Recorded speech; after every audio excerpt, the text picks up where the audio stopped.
You know, people often ask me, was there ever any follow up event uh, to your appearance on the Late Late Show all those years ago? I said, actually, the most outstanding, there was a lot of things that happened after that. But one of the most outstanding moments for me was I was sitting in the milk market. For those of you who don't know, that's a kind of a market in Limerick. Uh, and I'm sitting there minding my own business, chatting with a friend. And I noticed at the table opposite us were two men sitting there talking, right? One was an old man, he was in a wheelchair, and the other was a younger man, right?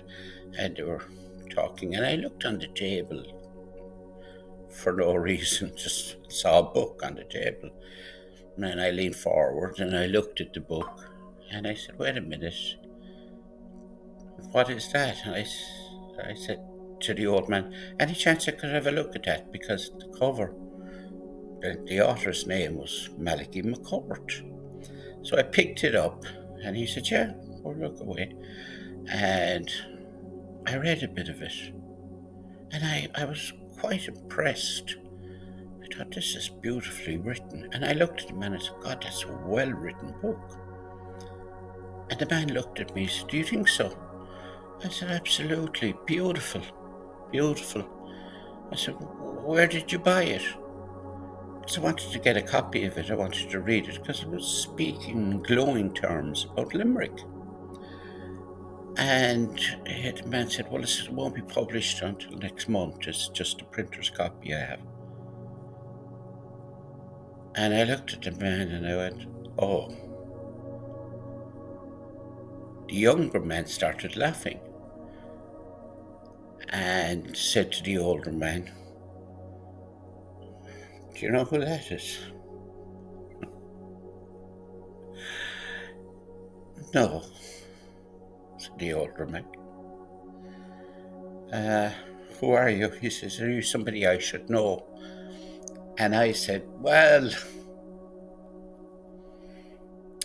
you're Malachy McCourt. I know who you are.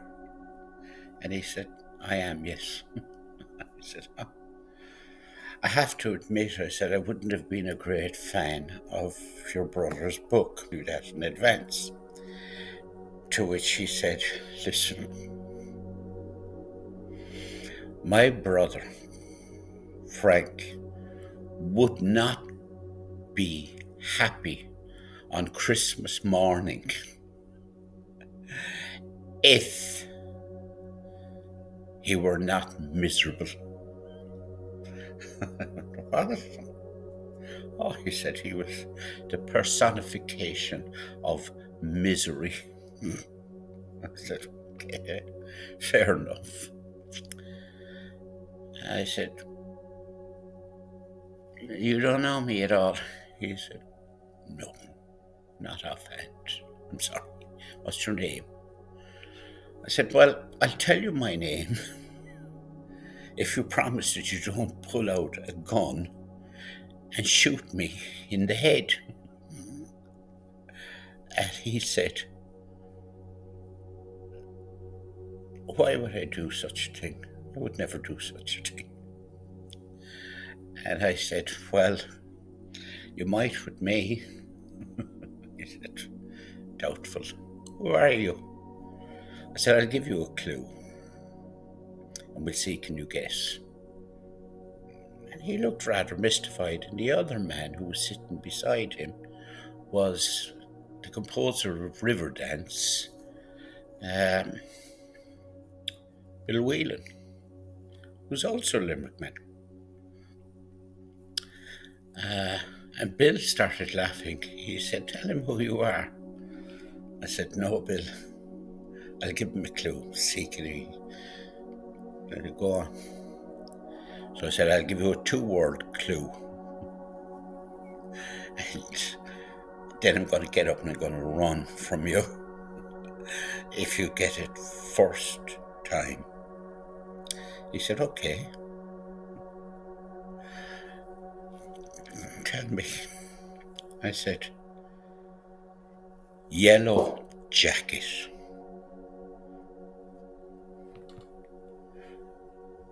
Mr.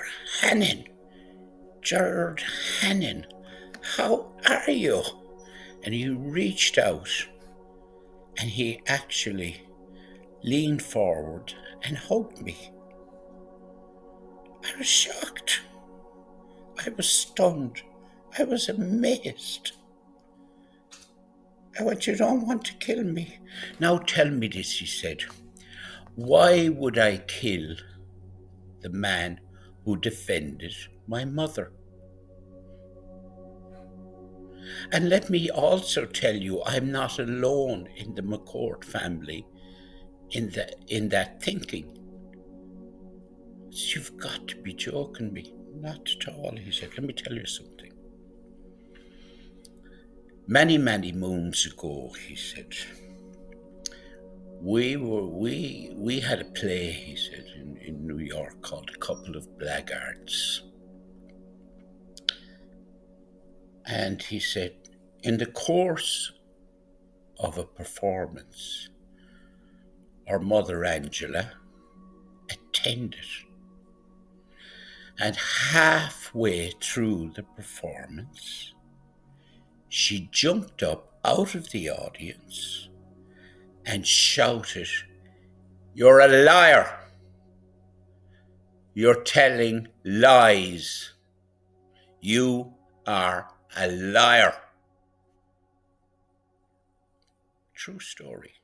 I actually checked it afterwards. That did happen. And he said, do you remember the moment at all, he said, when you were on the Late Late Show, when Frank turned white? I said, I do. I remember it vividly, and I'll tell you why I remember it. Because as I was doing my thing, as it were, speaking my mind, okay, I noticed he turned white. And this voice in my head said, Jesus Christ, Jerry, you're going to give that poor man a heart attack. Back fucking off. He said, you said that to yourself. I said, I said that to myself at that moment. Too far, Jer. Back down. Say no more. Shout no more. Just laugh. And I started to laugh. He said, and that was the very moment. Frank was watching the tape with us, the recording of it. He showed it to his family back in New York. And he showed us that. And I looked at Frank and I said to him, there's the moment. That's it. He didn't see you at all, Ger. He saw his mother. Because all he could see and hear were the words you were shouting, and you were wearing a yellow jacket, which is what his mother wore on the night that she was at the play. She was wearing a yellow jacket. And that stuck with him. It was as if his mother had risen from the grave. These are Malachi's words now, not mine. Had risen from the grave and spoke to him. So let me tell you this. And he raised his hand like that and he made a sign of the cross. And he said, you have general absolution, and I speak on behalf of the entire McCourt family. You did the right thing. So now, that's one of my favourite moments. And Bill Whelan was a witness to that entire conversation. So we stood up and we took photographs. And